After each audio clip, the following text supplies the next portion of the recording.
What up, everyone? This is Mr. Lord, Dr. Professor, Dark Joker, here with another edition of Traditional Fans with Opinions, where I'll give my reviews for whoever I watched, read, or played today.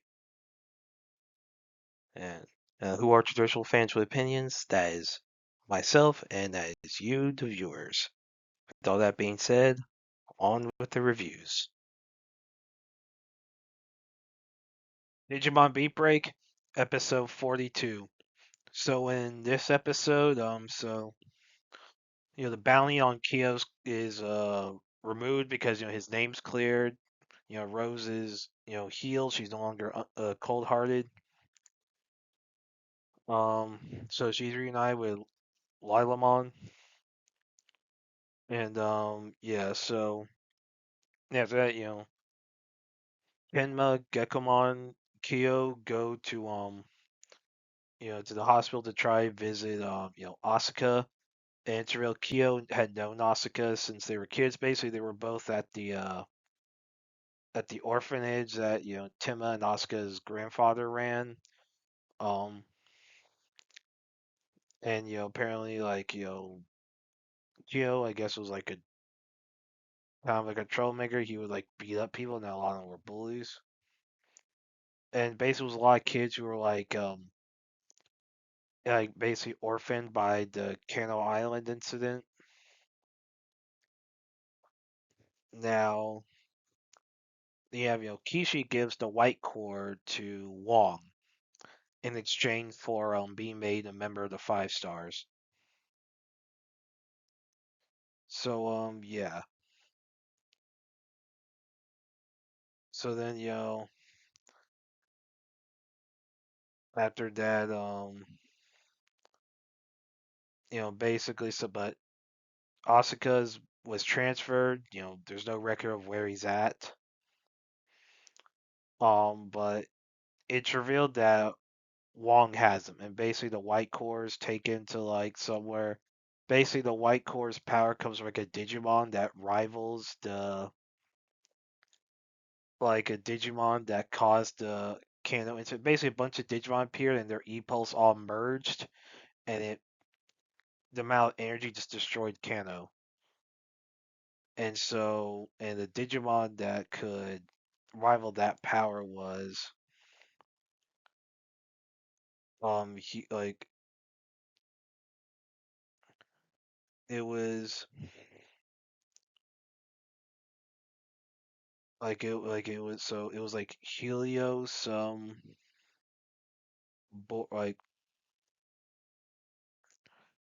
Helios Boromon or Helios Boromon. So basically it's a snake Digimon. Apparently it's very powerful, but there's a bunch of dark E-pulse in there that causes Asuka and Helios Boromon to be all mind controlled.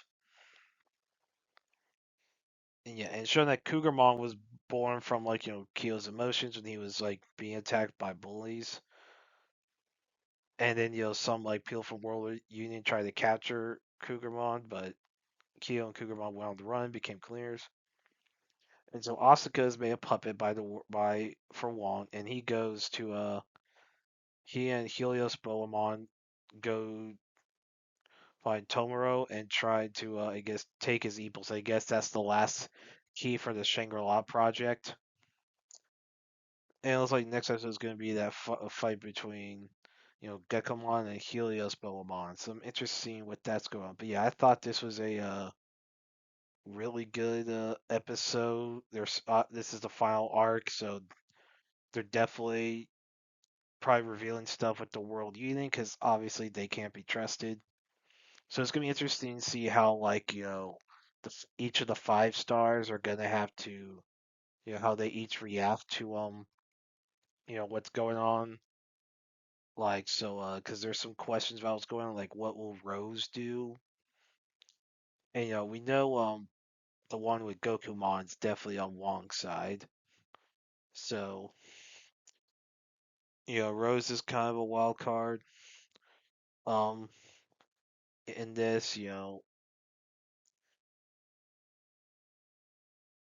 and then Yeah, so we'll see how because it'll be interesting how all the 5 stars give out, like how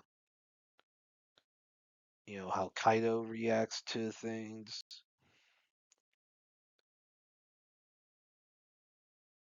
Because it'd be interesting how all these characters give up. So yeah, I thought this was a good episode. Looking forward to the next.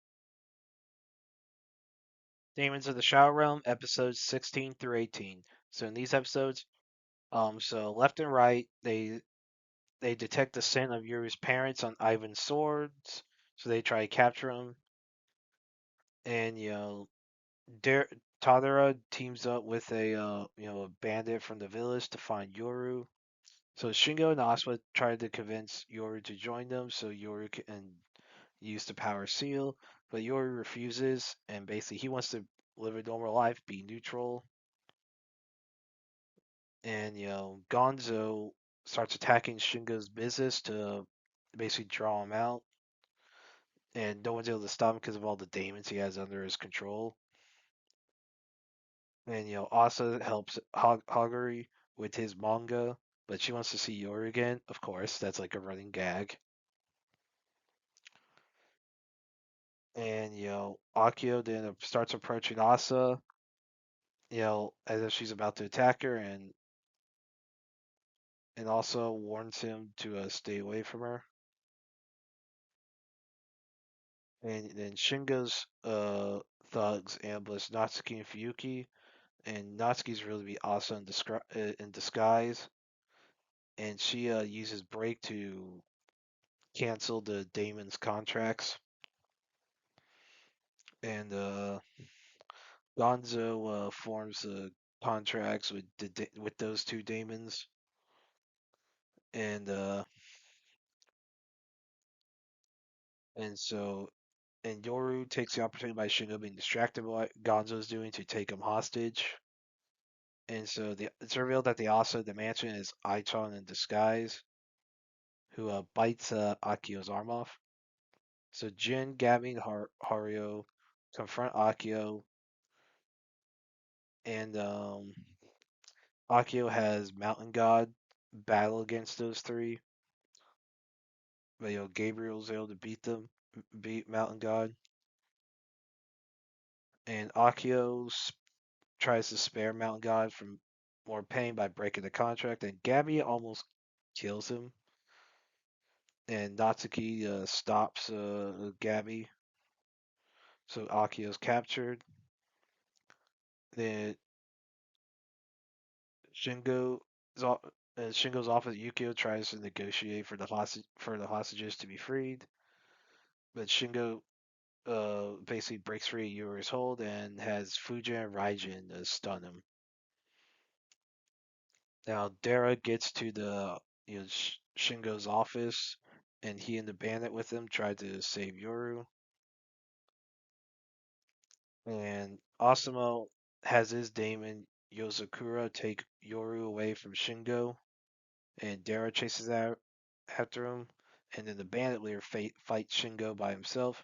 So Yozakura releases Yoru and explains to Dara once they're safe distance that basically Asuma is planning to take down Shingo because he doesn't like being exploited by him.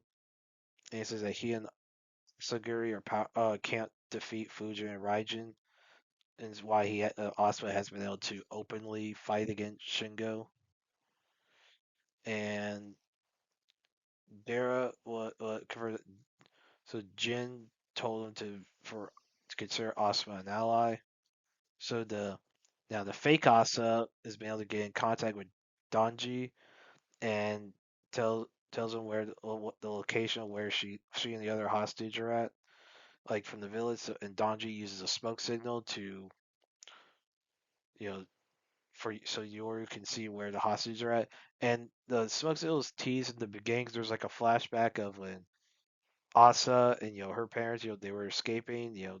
Basically the father was trying to use like a smoke signal, but because he didn't understand what cell phones were. So Yoru understands you know smoke signal, so he has to choose between capturing Ivan to learn about his parents or saving the hostages. But then Asa had noticed the smoke signal and she gets there first. She was hoping Yori was there, but and she's pissed that there's only hostages there. And it's funny, so like the fake Asa is kind of scared. But yeah, I thought these were good episodes. You have all stuff with Shingo and like all these factions like within the Kagomori clan, fighting against each other. So now like things are picking up. So we'll see how what happens next week with the hostages. But yeah, I thought these were good episodes. Looking forward to the next one. Mao, episodes 17 through 19. So in these episodes, so Mao recovers from his fight with Hakabi, and then Olia, Nanaka, and Hyaka they try run the clinic and deal with some yokai, and Nanaka tries to research the connection between cats and on the and like spirits with Shiraha, and so and basically and Nanaka returns to the past to tell Mal what she found, and Mal deduces that Haimaru, who is Sana's cat and was the Byoki, was probably already built before it was thrown into the Kadoku pit, and then after that you know um you know Mal, Kamon, and they investigate this doctor named Domon and his sick wife Ye. And so basically, Ye was saved by a woman who gave Domon some magic earth to heal her. And basically, he been using that dirt to heal other people. And basically, people had they just turned the dirt after a little while. And then a woman named Nasa arrives, who's the one revealed to be the one who gave Domon the dirt. And Mal recognizes a former Goku clan apprentice. So it's real that Ye died years ago. And she's been moving because she will stay with Domon and the effects of her curse. And Natsuno releases the magic that keeps Ye alive, and Ye like passes on, and then Domon, is since he was handling the curse, Natsuno says that Domon's ready to die, and he does die, so he like rejoins his wife. And there's like a whole bit where Natsuno talks to Mao about a guy named Daigo, who who he and Sana were in love, and and basically Daigo had died. There like somehow like he was like cursed or something. So there's a lot of mysterious deaths with the Goku clan after what happened. So like and Natsuno asked Mal if he knew about Daigo and Sana. Mal says yes, and if Sana had chosen Daigo, he would have supported them. And like he would have also done his duty and marry Sana you know if things worked out that way. But yeah, so and then there's like and Common it tries to basically there's somehow with the woman he was trying to meet the night of like a lot of the incidents or whatever where so like so a woman he was like screwing was named Masago, and it's revealed that she was summoned there and that Shiranui basically replaced her when she died, and basic and so like basically Shiranui's shrines underwater, so Mal and Kalman go there, and Nanaka like they all go there. Then Mal and Shiranui explains that Masago had died 9 years ago, and that the master had basically killed Moscow and Daigo because they were basically too pure for the clan, and so and it's revealed that basically she had wanted Moscow had wanted to escape with Kamo like from the clan, basically run off together, and so yeah then and so basically so Shirin so and then so Shiranui attacks Kamon, and Kamon's able to get some closure regarding what happened to Moscow, and he's able to punch Shiranui, and so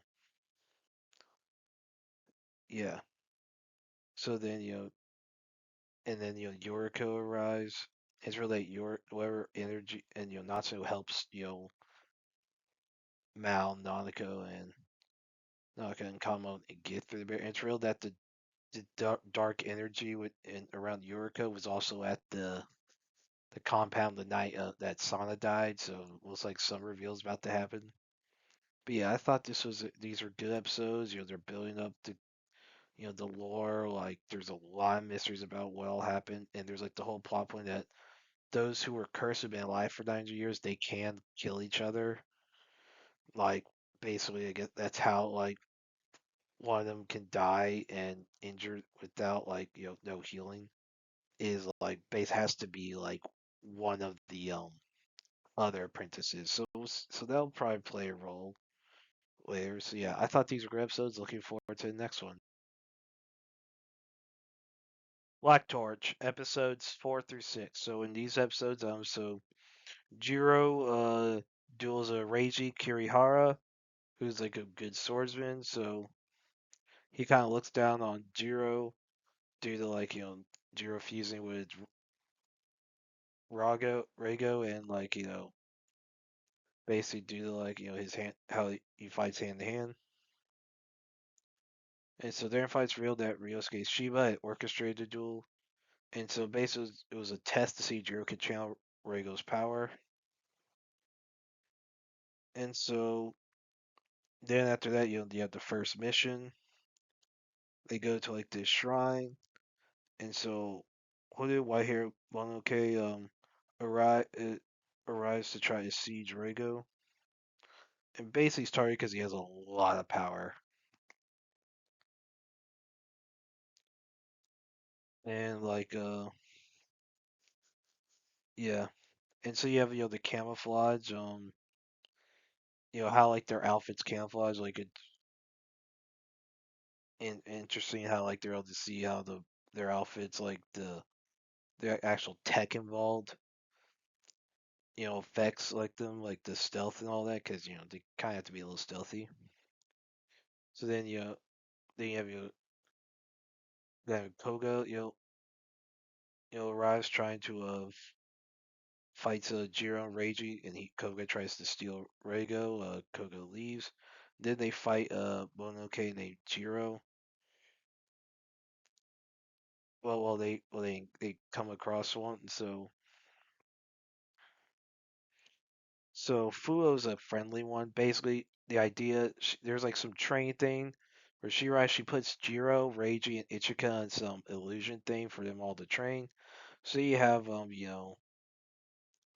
Ichika like face like each person faces their past. So Ichika's past really like her family, how her mother died, and also like her clan, and then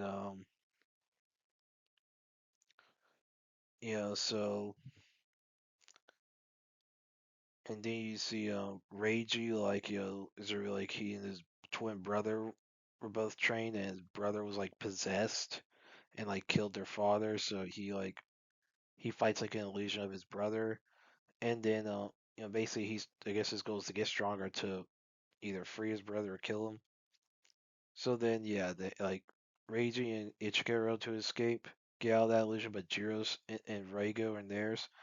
And basically they see something from Reigo's past where in the like 1700s another Mononoke killed a human who like friendly with Rhaego, and Rhaego got pissed off and fought. It turned to basically like the battle was so damaging that like he had shielded himself. He sealed himself to like take responsibility, and then they fight like the basically the giant version of Rhaego, and yeah, so I thought these are good episodes. I like how they introduced the team. You have then the first mission, the training. So yeah, so it's a show in series. Of course, there's a training arc. So yeah, I thought these were good episodes. Looking forward to the next one. Recommendations from Mr. Iwamoto, episodes 4 through 6. So in these episodes, you have Iwamoto investigates the legend of the dead with the character named Soichiro Amaha, and basically there's like a mystery of like some corpses that are like regenerating or being manipulated. So it's revealed to be the person causing it is named Kenzo Shibukibara. So he grow black roses out with his blood, and then basically, if the roses grow into corpses, and he's able to control them as puppets. And yeah, so Enzo's like able to be defeated, but there's like this silver-haired guy who's implied to be like involved in what happened. So like Kenzo's like just a small piece of the puzzle. So yeah, then you have a guy named Neptune Watergun. So Iwamo uses like fire abilities to fight a water gun. Yeah, but Neptune, giving his first and last name, of course he has water powers. He's able to defeat Iwamoto, and yeah, he's able to like beat him like easily. And but by the end, he's able to he's like Iwamoto's able to beat him eventually. Like it's yeah. So like, and yeah, it was just funny that his name is like he has water powers, and he's called Neptune Water Gun, which is freaking funny. So obviously, there's other countries that have supernatural characters as well. Like probably, yeah, that's it. So then you have there's revealed to be some British witches, like so, yeah.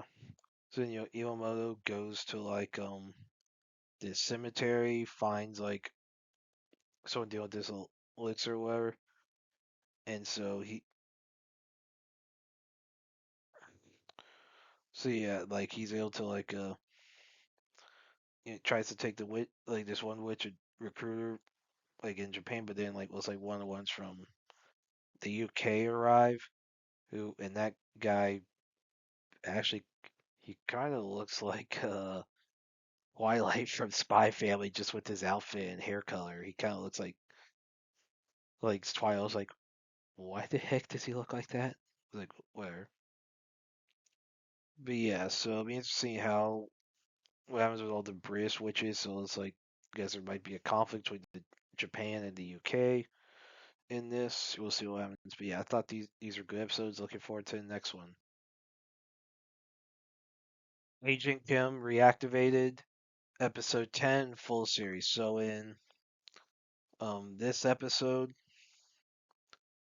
um uh so you have the so Kim, Hansu, Jinchio, they go to where their kids are the kids are captured, and they're able to free the kids, and but they have to like fake a fight, you know, to do it.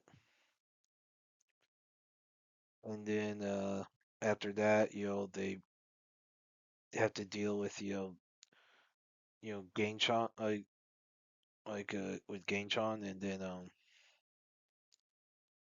to do that they were able to beat you know they're able to beat Gainchan, and his business is exposed, so there's some criminal allegation, but he's killed by Gainchan's killed by a criminal, and then so him's death is faked, so to prevent North Korea from going after him. So and then but and Minji doesn't know it at first until Kim appears alive, and then then they get new identities and live somewhere else, but they're still to hang out with Jinchio and Hansu.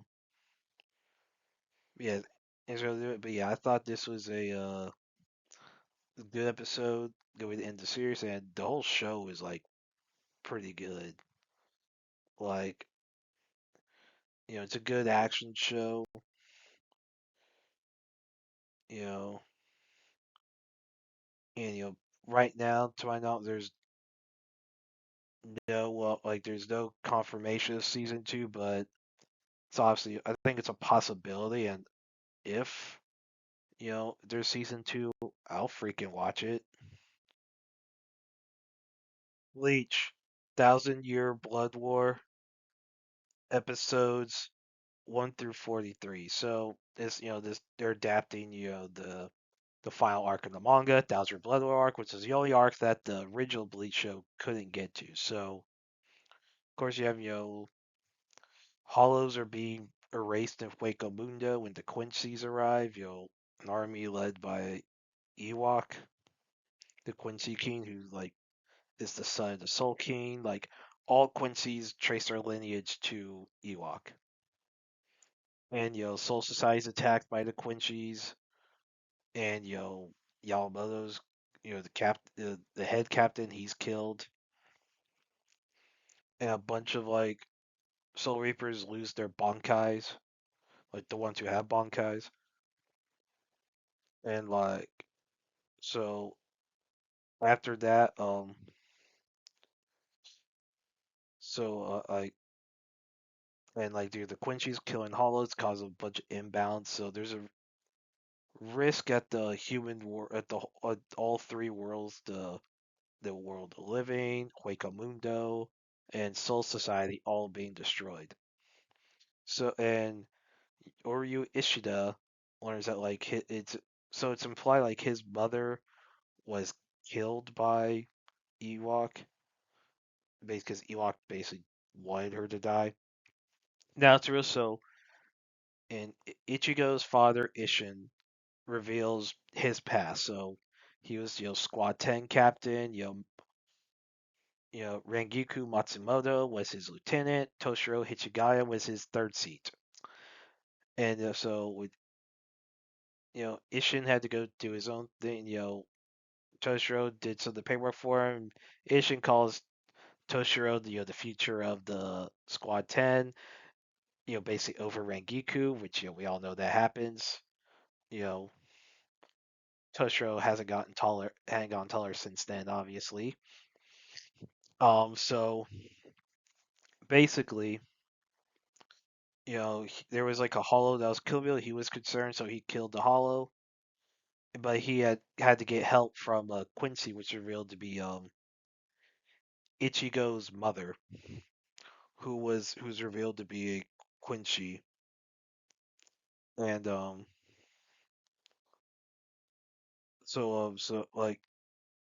and then you know so Masaki, she was a Quincy, and then she was engaged to Uryu's father.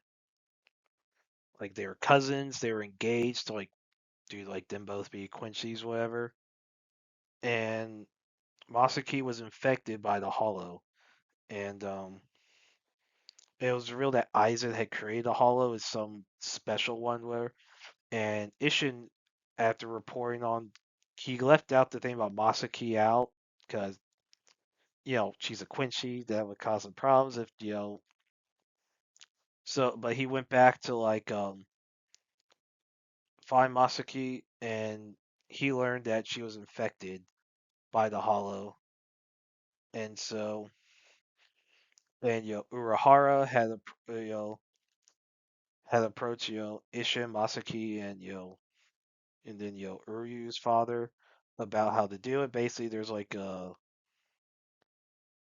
you know basically someone has to like there's like a it's like the body like that Silver Beers inhabit when they here in the human world if they want to be seen. Um, basically Ishin has to stay on Earth to end the body and help contain the Hollow, and Ishin agrees, which actually surprised Uryu's father. Like so, basically so like he didn't that like he was actually surprised. So then that's why he was stuck on Earth. He lost his powers, of course, until recently he gained a lot of them back. But so then after that, and basically after that, so I guess so Soken, who is Ichigo's father, and Ishin, they know each other. They just don't talk to each other, I guess, a lot. So and then after that, and after that, then like that's led to Ishin and Masaki eventually getting married. Of course, having 3 kids. Um, and it's revealed that the Hollow inside of Ichigo was came from Masaki. So like the it's like the like the looks like the white Ichigo, and then it's revealed that what Ichigo thought was Zangetsu's Zanpakuto spirit was not the real Zangetsu. It was a manifestation of his Quincy powers, which is why Ewok actually looks like that. Like the thing looks like Ewok, and so it's revealed that the white Ichigo is the real Zangetsu, is the real Zanpakuto spirit. Which well, I mean, the Zanpakuto Rebellion arc isn't canon; it's filler. So there's that. Otherwise, it would be the white Zangetsu that would have appeared, but they probably didn't want to reveal that plot point. So, so basically, Ichigo, has like Quincy powers that it affects his instincts to where he's like, basically can be like against Soul Society, like his instincts could guide him, which affects him. So he does some Rukia, and Renji do training to like, so Renji's revealed his Bankai is not complete, so he basically does train and gets his true Bankai, and Rukia then gets a Bankai. And Ichigo, once he learns about truth about his powers, he's able to upgrade and basically get an attack that he so Getsuga Tensho's like it been like his only attack forever. He finally gets another attack. To be fair, it's kind of like Bleach as a whole. There's there ain't each character doesn't necessarily have like a bunch of attacks like in other shonen anime. A lot of them it's like maybe a few, like one or two. That's just how it is. But Ichigo gets another one. Getsuga Jushi is like Getsuga Jushisho, whatever. So when the Quincy's return and attack, Ishida is with them. Soken doesn't get involved, but Uryu is. He's seemingly on the side of Ewok, and so it's at least like the big battle, and then so a bunch of people. So the Shiba clan, with so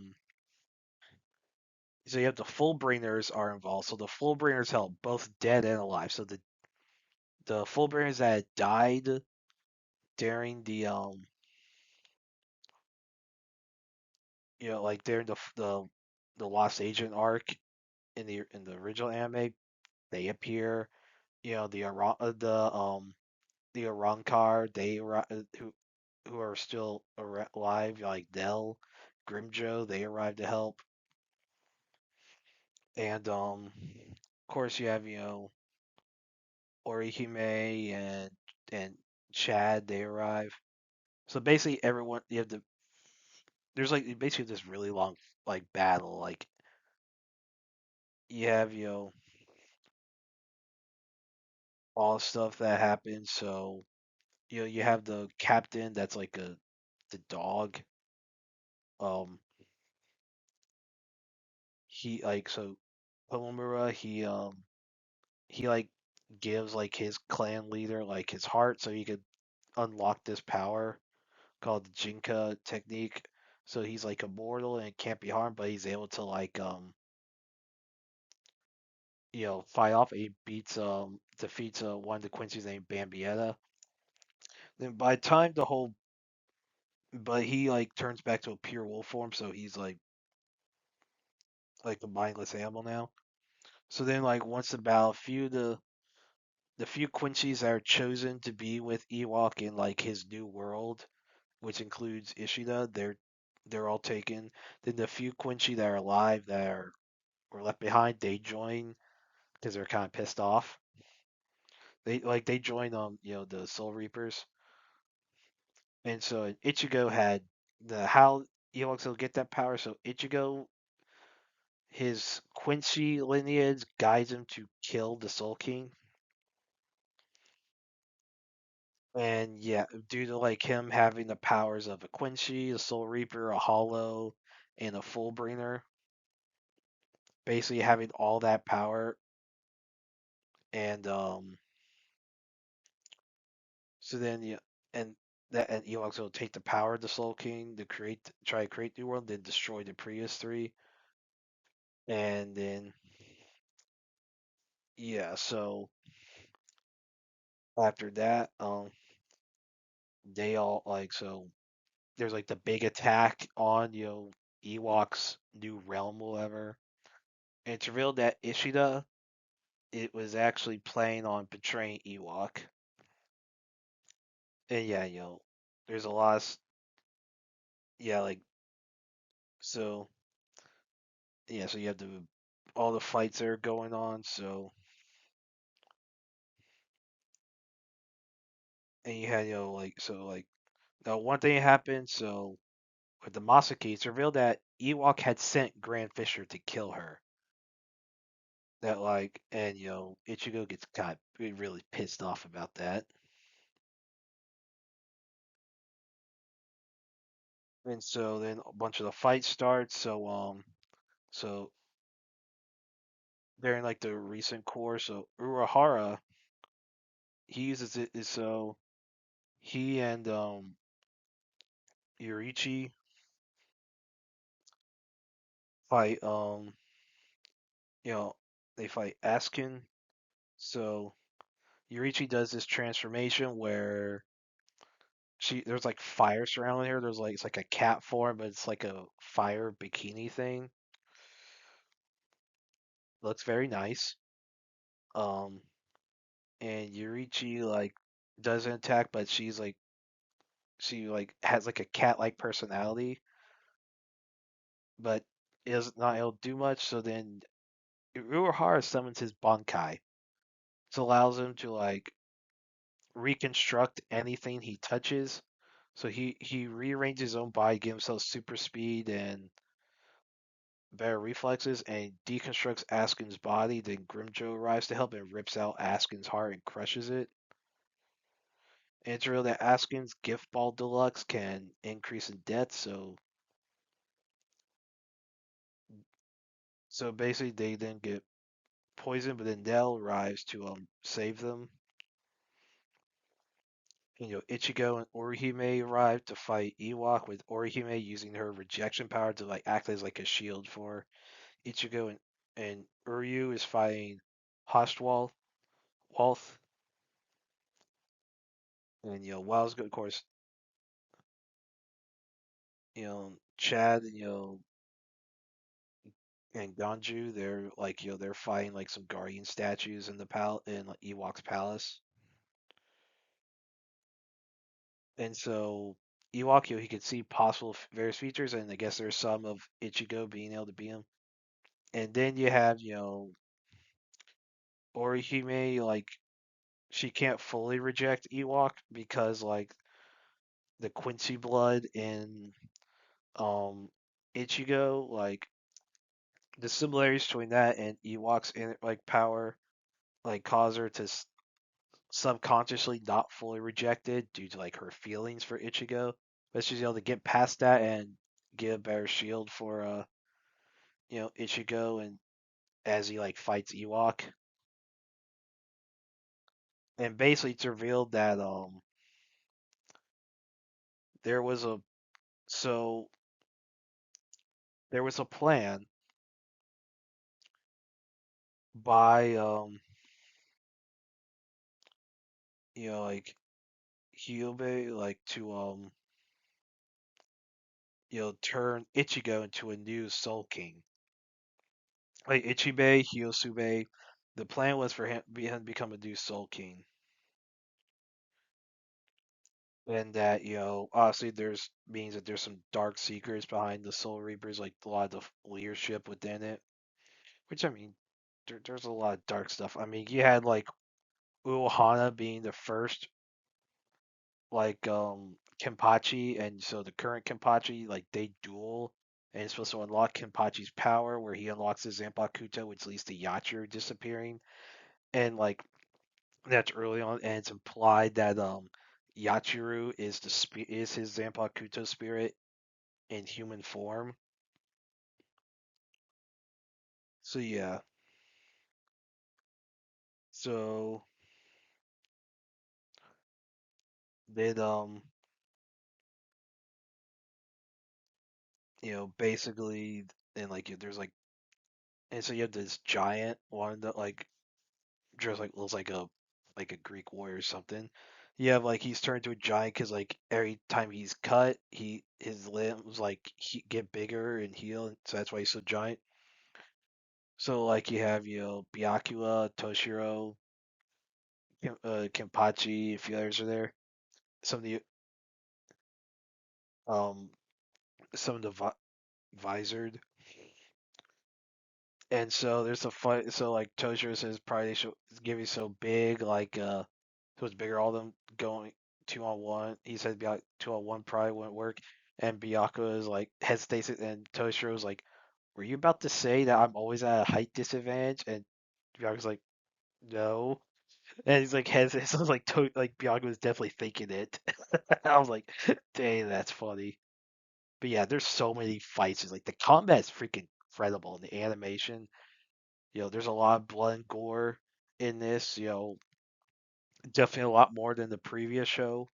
But dude, it's just freaking awesome. Like there's obviously a few episodes left before the show's done, and this being one of the big three franchises, the 2000s, it's gonna be interesting to see how it ends. I mean, obviously the manga's done, so the ending's out there. But yeah, interesting how it goes. Interesting to see if they actually do the Hell Arc one shot in this, or if they'll save that for a later show if we do get a Hell Arc. But yeah, I thought this was these were really good episodes. Really looking forward to the next one. The bombing of Pam 103.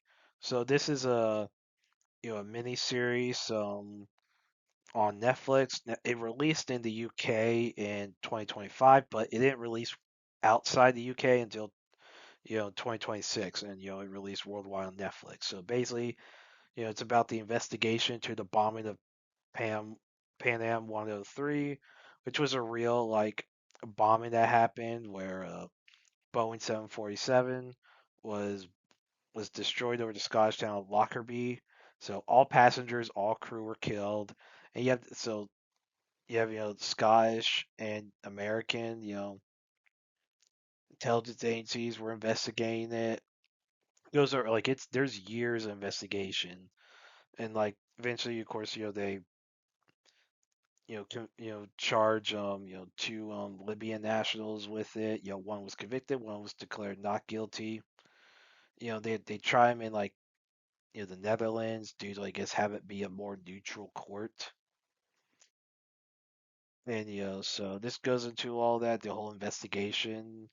You know, I thought it's a very good show. How the actors do a really good job how they handle the investigations and all the pressure that came from like politicians, the public, the families of the victims. That was all handled really well. So yeah, I recommend watching this show. Super Troopers 3. So this is the new movie in this series. So this one, so Senior Trooper Arcot, Thorny Ramathorn. So he's on the phone like with his sister Sarita. Um, so like basically like so they're on the phone, and Sarita's being her car like is ran off the road by someone, doesn't know who it is, but she's saved by Farva. And so Sarita basically some fortune teller they told her she was gonna meet the man of her dreams, and she's like when she's saved by Farva, she immediately falls in love with Farva, and basically they get engaged immediately. Uh, Thorny's pissed, and so he has to deal with. So Thorny's comes up with a plan to like for his parents to like disapprove of the wedding, and like which fails. All the other troopers they kind of make jokes about it, and yeah, Farva like basically so in like Thorny's house, Farva and Sarita they like have sex, and it's like very loud. It's like so funny, like so, and then like so they're not the troopers are investigating something called Canadian Crystal. It's like it's a new drug out there, along with the vandalism of some maple syrup. Companies, well, big syrup. Basically, it's all corn syrup, not actual maple. So the public don't like it. So there's a lot of people with the motive, and you have the pranks that a lot of the cops like to pull. They still like to pull them. And you have a new rookie,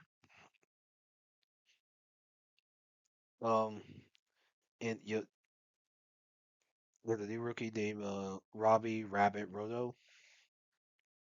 So well, like a new, and then well, there's like a so you have the new captain Tom Barkowski. So the old one, he's kind of retired. Captain John O'Hagan, he's basically retired, but he still stays around. There's a reason for that. So then like so the new rookie who like seemingly flirting with the Ursula Hanson, who's Foster's girlfriend, whatever. Well, ex. He kind of moved out after she said she wanted to. She wanted to get a house with him. Yeah. So like then so yeah, Coy Burns is like the really new rookie, like young, like so they teach him all the pranks and stuff. So some suspects are the Buchanan brothers, former weed dealers, who kind of got out of the business due to big weed. Once was made legal, all the new companies came in, put them out of business, so they vandalized a bunch of so they were suspects due like being similar, like mo, possibly similar motive. So and then the Buchanans race McIntyre in like the new like guess they all have new electric police cars that can well self-drive whatever. And so Mac wants to jump Ducks Creek after the Buchanans do it to feel young again. What what's funny is later like the car like doesn't let it, like it talks to him, tells him not to. So all of Thorny's attempts to like get the wedding canceled fail because the parents didn't like him. They actually like the racial some of the racial jokes. And it's funny. So Markowski like he tries to talk about how he likes Indian culture and say he's like politically correct, but he always comes off as he's like racist or he always comes off as like racist or sexist when he says it. So it's like it's so funny. And like so after that then like so at the bachelor party, so Thorny has some prostitutes brought in that he knows from like the swinger clubs he went to with his now ex-wife, I guess. Um, who tried to like have like a three-way with Farva, and then Thorny's father, Doctor Makundan. Some reason Thorny's last name is different than his parents' sister, you know, and so but it's revealed that Makundan was at ended up being the one having the three-way with the prostitutes while Farva just watched. And when Thorny went there, Farva was like, "Hey, you want the cuck chair? You want another cuck chair?" I was like, "What the frick?" And Dr. Makundan like injures himself, and like it's so funny. And so explain and Madam Makundan, who is Thorny's mother, says that she has one freebie as far as like cheating. Dr. Makundan's like, it's fair. So because apparently they're vegans, so Dr. Makundan caught Meta eating some meat years ago, and when Farva forced a thing of like steak or whatever in like beef flare in Dr. Makundan's mouth, he was like, it's delicious. He's like, I have a freebie, so whatever. So it's so funny. So like Dr. Makundan says, despite temptation, Farmer was like, faithful, so he's like, yeah, he's good.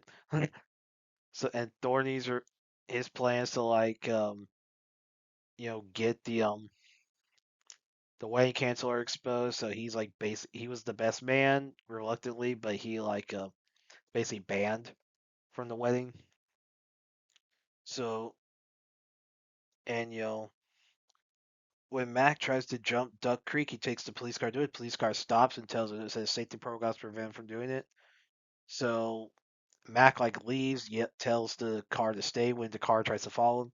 And he accidentally comes across his syrup and he follows a trail of syrup to the Buchanan's house, who are the Buchanans are the wedding planners, and it's revealed that and then Burns like knocks him out. He's revealed to be an inside man and for the Buchanans. They're mixing meth with like the syrup to make Canadian crystal, and and then they freeze Mac in like a vat of like Canadian crystal while they like during while they host away and plan to smuggle Canadian crystal through like an elephant, as they say. The car comes in, crushes the vat and breaks the vat, and the car drives itself to the wedding. And the two Buchanan brothers try to chase him. Now the sisters, like, or the cousin, whatever's like, take it, helping host a wedding. And Burns is there. And so then during the wedding, so Thorny learns that the car that ran Suri off the road was Farva, which I predicted as soon as he saved her. I was like, Farva is definitely the one that did it. So he tries to say, but Farva confesses himself, and then basically, so the car arrives with Mac, and and then like, and so once his like the thaws live, he reveals about the drugs, whatever. It leads to a big shootout with the Buchanans. So the and Markowski saves Meta and takes a bullet for her. I mean the shoulder, basically like the shoulder wire, but so he's like able to recover well. And so the Buchanans are arrested. Burns is arrested. Um, you had so Rabbit saves Sarita, and now um, so like after that, so Meta says Markowski's gonna be her freebie,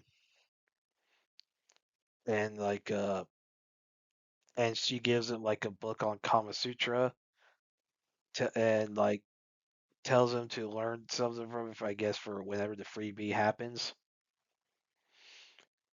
And then so Sarita first kisses Rabbit, saying she's down in love with Rabbit. She's like psych, and she's like Mary Farva anyway, and like and then Farva tells Thorny that he's gonna be an uncle, implying that Saria's pregnant, or at least he's about to put a baby in her. And Foster marries Hanson, and Mac decides to marry the car. Yeah, and like Doherty officiates all that reluctantly. Well, he's happy for Hanson and like Ursula, Hanson and Foster, but he reluctantly accepts Farva marrying his sister. And Mac in the car, he's like, I don't even want to talk about it. Like, so yeah, it's all very funny. Yeah, so the humor is not the level of the first two. No, like it's definitely the worst of the three, but I thought it was a decent movie. Like the jokes in there were funny, like the whole like the snake, like the sucking out the blood, sucking out the venom from the snake, like out of the farva. How like all the dudes, like a bunch of the men, some reason got erections from it. I was like, what the heck? Then the whole thing with the robot where they think it's a bomb threat at the like at the syrup, but it ends up being like a just a bunch of syrup balls, and the truck driver's like, "Oh yeah, that is my box," and he was basically at the truck stop to get a blowjob with her, and apparently there's no cameras there to help the truckers with discretion. And then like so you have like the Foster's bad driving with the robot leads to it blowing up, and it's revealed that so O'Hagan, the reason he's been hanging out at the basically the police station so much there is because he's trying to find the gold he hid in the basement, which he tells like Governor Jessman, who's revealed to be his girlfriend. Like there's like O'Hagan mentioned girlfriend, never mentioned her name. Everyone thought like it wasn't she wasn't real, but it's revealed Jessman's his girlfriend. And but yeah, I thought this was a decent movie. You know, if they make a fourth one, I'll watch it. And there's like a joke that there is like a fourth one, to search for O'Hagan's gold. So yeah, if they make a fourth one, I'll watch it. Well, that's it. Did y'all like the stuff I reviewed? And if you have your own opinions about all that, you can put all that in the comments. Thank you for watching, and like, subscribe, and all that. And look forward to the next video.